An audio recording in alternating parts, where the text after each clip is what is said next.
Hello friends, स्वागत है आपका हमारे यूट्यूब चैनल पे। आज के इस वीडियो में हम पढ़ेंगे क्लास 5 का इंग्लिश का चैप्टर 2 का पार्ट 2 फ्लाइंग टुगेदर। तो चलिए स्टार्ट करते हैं इस स्टोरी को, फ्लाइंग टुगेदर को। Deep in a forest stood a very tall tree. Its leafy branches spread out like strong arms. तो एक घने जंगल में एक लंबा सा, बहुत लंबा सा पेड़ था। उसके जो पत्तेदार ब्रांचेस थे, पत्तेदार टहनियाँ थी उसकी, वो उसका जो पत्तेदार टहनियाँ था वो ऐसा लग रहा था, ऐसा फैला हुआ था जैसे हाथ, मतलब हमारा ये पूरा हाथ, इसको बोलते हैं हम आर्म, ऐसा फैला हुआ था जैसे हाथ। This tree was the home of flock of wild geese. तो ये जो ट्री था वो फ्लॉक ऑफ वाइल्ड गीस का घर था। अब फ्लॉक किसको बोलेंगे? चिड़िया को। चिड़िया के झुंड को हम फ्लॉक बोलते हैं, तो गीस के झुंड को भी हम फ्लॉक बोलते हैं, वाइल्ड गीस। लेकिन इसमें क्या है? वाइल्ड गीस यानी जंगली गीस, जंगल की गीस यानी जंगली गीस। They felt safe there. वे लोग जो थे, मतलब बर्ड्स, जो गीस थे, वो वहाँ पे सेफ्टी महसूस करते थे। वहाँ कोई खतरा उनको नहीं लगता था। One of the geese was a wise old bird. तो एक जो गीस थी उसमें से, वो बहुत चालाक थी और वो बूढ़ी भी थी। He noticed a small creeper at the foot of the tree. उसने नोटिस किया कि उसके जो फूट पे, उनके ट्री के फूट पे एक क्रीपर उग रहा है। मतलब ट्री के फूट किसको बोलेंगे? ये ट्री हो गया, ठीक है। ये क्या कहलाएगा? ये कहलाएगा ट्री का फूट, यानी क्या? ट्री का नीचे का हिस्सा। अब यहाँ पे क्रीपर उग रहा था, ठीक है। यहाँ पे क्या उग रहा था? यहाँ पे एक क्रीपर उग रहा था, ऐसे एक क्रीपर उग रहा था।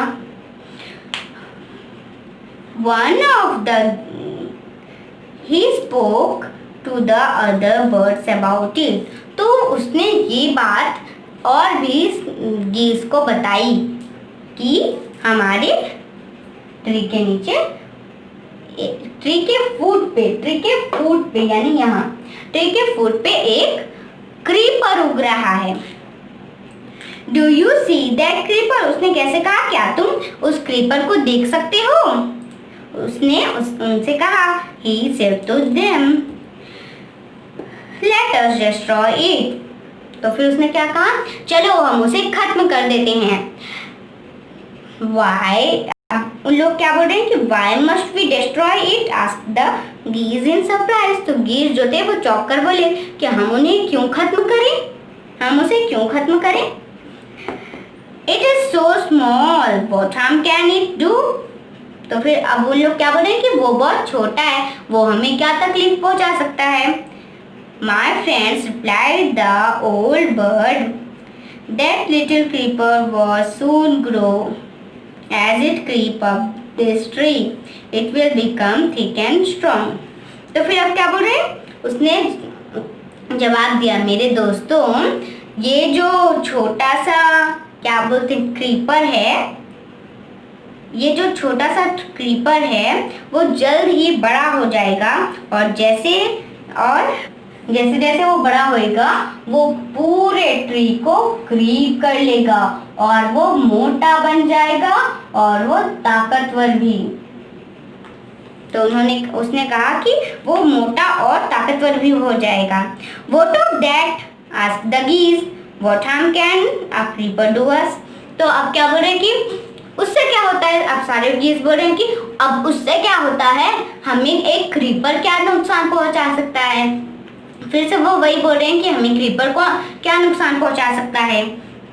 Don't you see? replied the wise bird. चालाक बर्ड ने कहा कि क्या तुम्हें दिखता नहीं है? जो बूढ़ा और चालाक बर्ड था उसने कहा क्या तुम्हें दिखता नहीं है? With the help of creeper it will be possible for someone to climb this tree. इस क्रीपर की मदद से, मतलब वो लंबा ट्री था, बहुत ज्यादा लंबा था, तो उस पर चढ़ना थोड़ा सा मुश्किल था।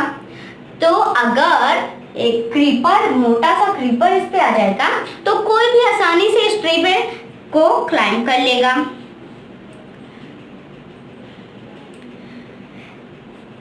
Hunter can come up and kill us all. तो क्या बोल रहे कि एक हंटर भी आ सकता है और हम सबको मार सकता है। Well there's no hurry they replied, the creeper is very small. उन्होंने क्या कहा? ठीक है, लेकिन अभी कोई जल्दी नहीं है, क्योंकि क्रीपर जो है वो बहुत छोटा है। It would be a pity to destroy it now. हमें बहुत दया आएगी उस पे अगर हम उसे अभी डिस्ट्रॉय करेंगे, अभी खत्म करेंगे। पिटी मतलब दया आना। Destroy the creeper while is it young, the old bird advised. तब ओल्ड बर्ड ने कहा कि उससे तभी खत्म कर दो जब वो छोटा है। ठीक है, तो उसने कहा, एडवाइस दिया कि उसे अभी खत्म कर दो जब वो छोटा है। Now it is tender and you can cut it easily. अभी ये छोटा है, मतलब कमजोर है, छोटा है और कमजोर है, अभी आप इसे आसानी से कर सकते हैं। Later it will become hard and you will not be able to cut it. बाद में ये बड़ा हो जाएगा और ताकतवर हो जाएगा, आप इसे कट नहीं कर पाएंगे, हार्ड हो जाएगा, कड़ा हो जाएगा।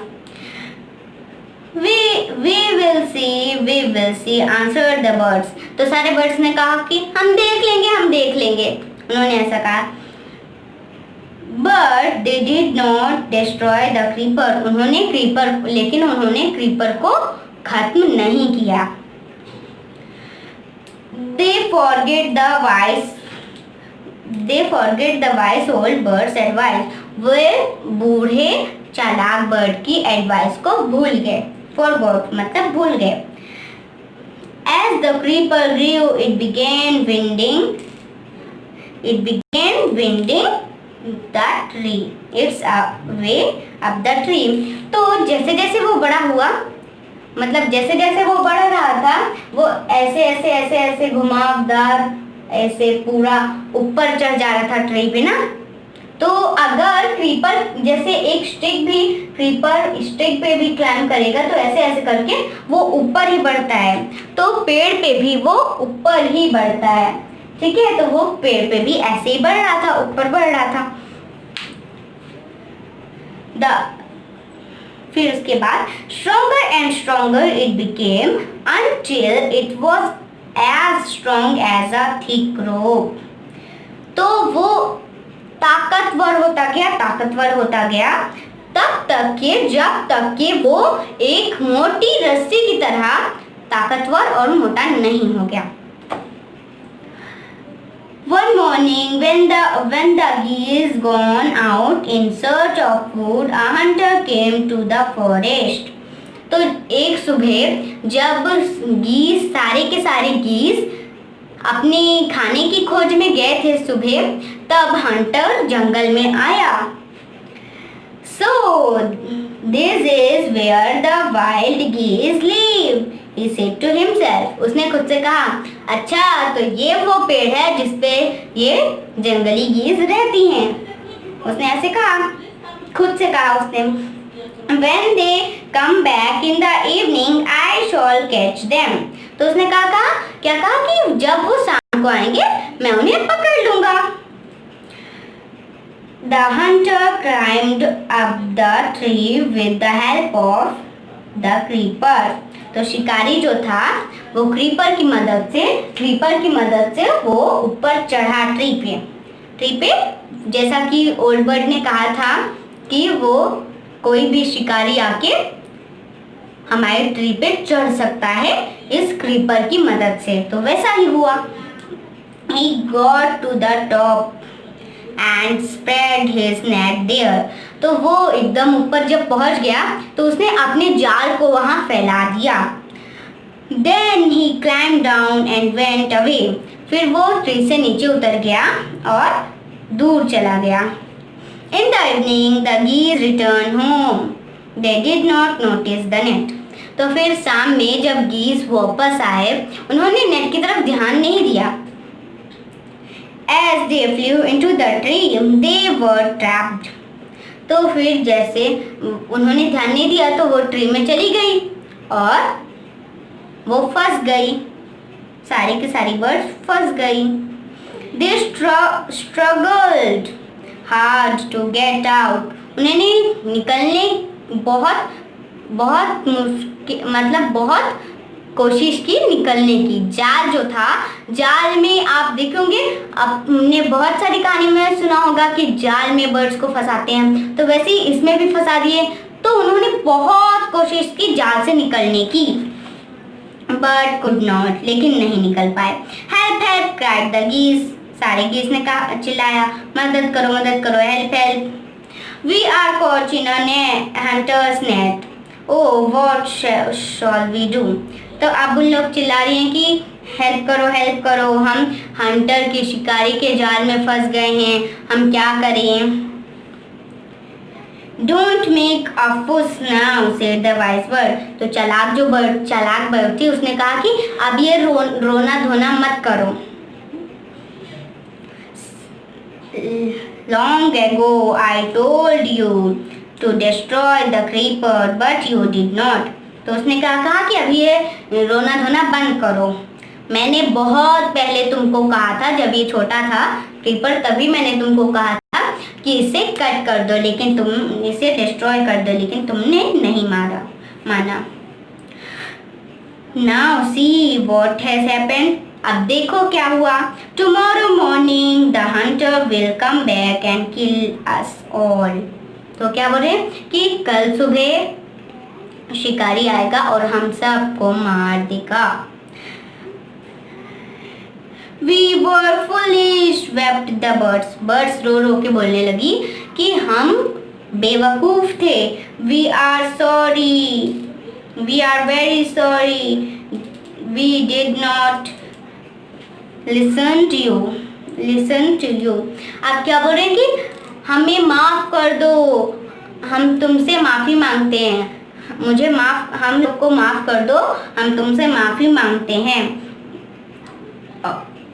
फिर उसके बाद उन्होंने कहा कि please tell us what to do. हमें बताओ कि हमें क्या करना है. Then listen carefully, replied the wise bird. तो फिर wise bird ने फिर से कहा कि उसने रिप्लाई किया, मतलब जवाब दिया कि फिर ध्यान से सुनो, अभी ध्यान से सुनो. उसने कहा when the hunter comes you must all pretend to be dead. तो जब हंटर आएगा तब तुम्हें ऐसा नाटक करना है जैसे तुम मर गए हो. जस्ट लाई स्टिल. और तुम चुपचाप जैसे लेटे हो वैसे ही लेटे रहना, एकदम बिना हिले डुले. The hunter will not wants dead birds. तो हंटर को मरे हुए बर्ड्स नहीं चाहिए होंगे. उसने क्या कहा कि उसको मरे हुए बर्ड्स नहीं चाहिए होंगे. He will throw us to the ground. वो हमें जमीन में फेंक देगा. It will then be easy for him to climb down, collect the dead birds and take to home.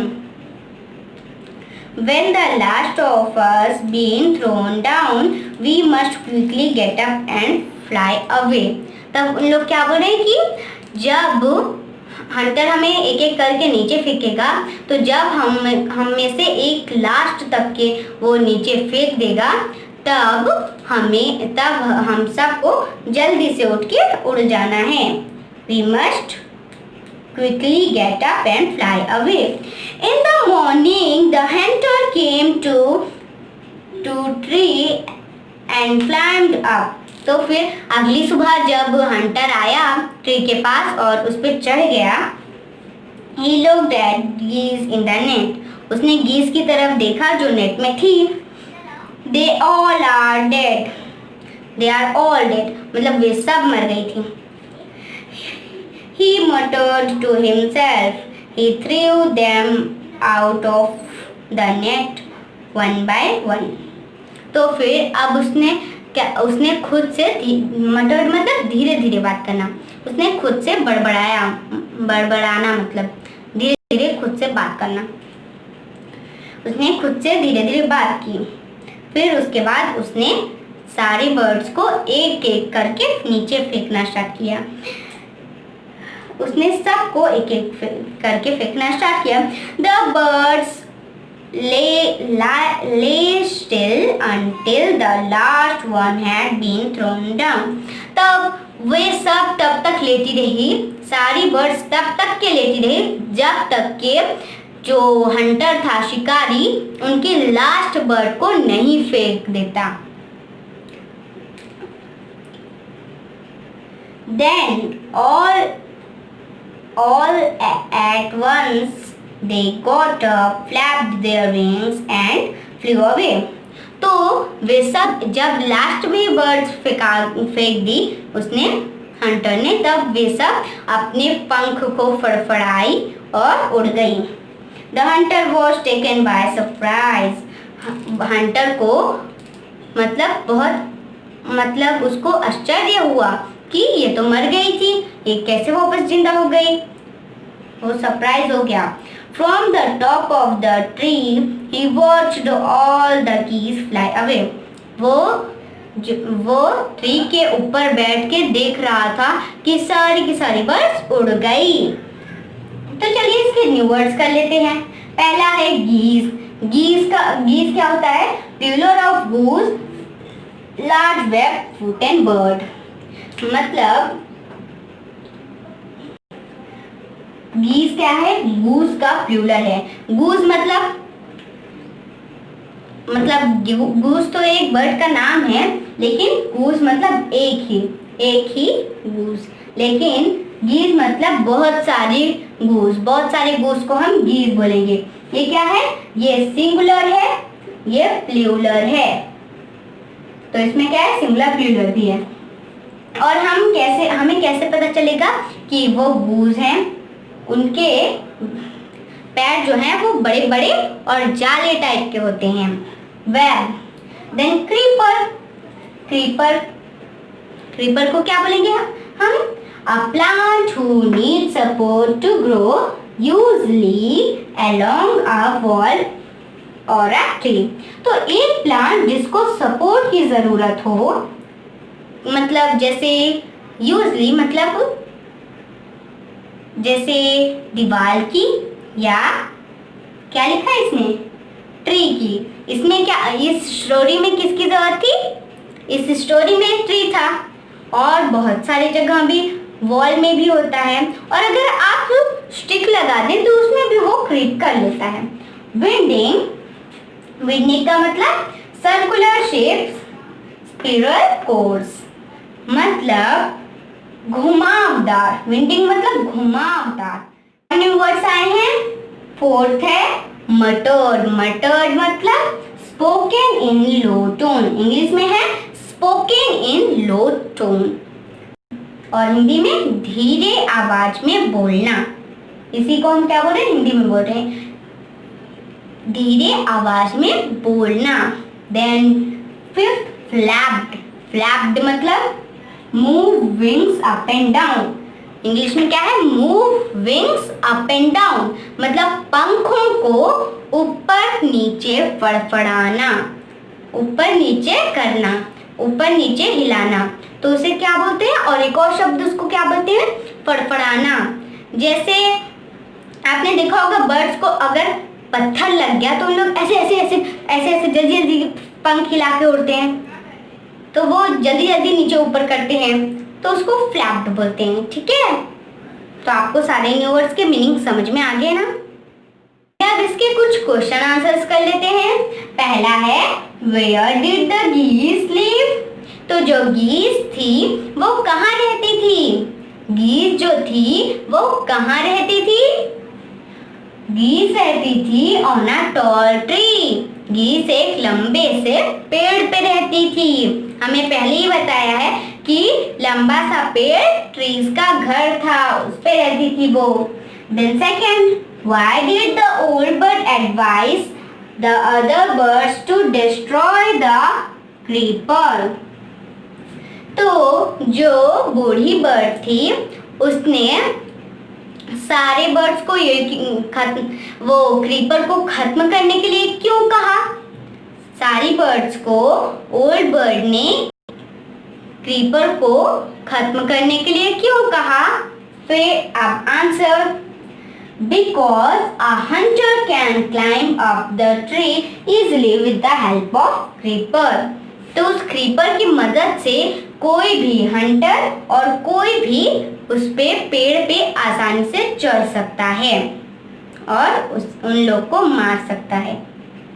ठीक है, तो अब थर्ड क्वेश्चन और फोर्थ क्वेश्चन करेंगे हम। दोस्तों अब question number 3, Why did the geese cried help help?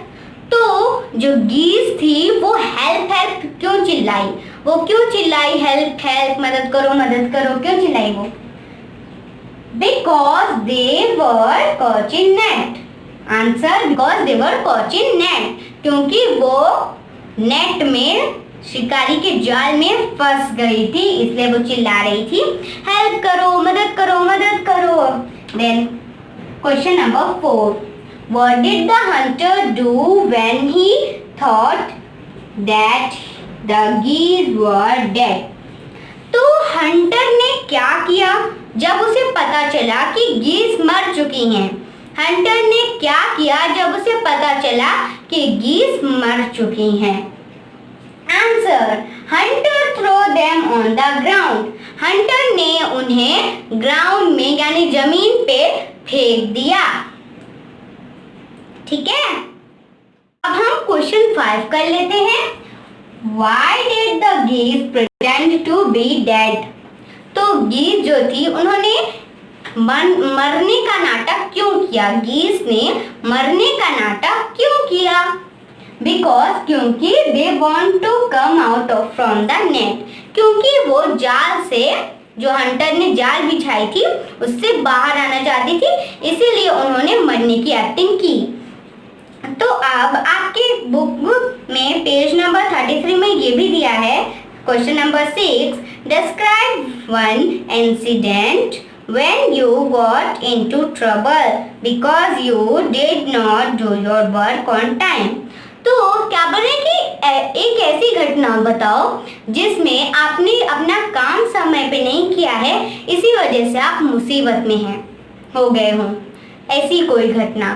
तो ये तो आप सबका अलग अलग होगा, तो इसका आंसर तो मैं नहीं बता सकती, तो आप लोग खुद से करिएगा। तो मिलते हैं अगले वीडियो में कुछ नए टॉपिक के साथ, तब तक के लिए बाय बाय।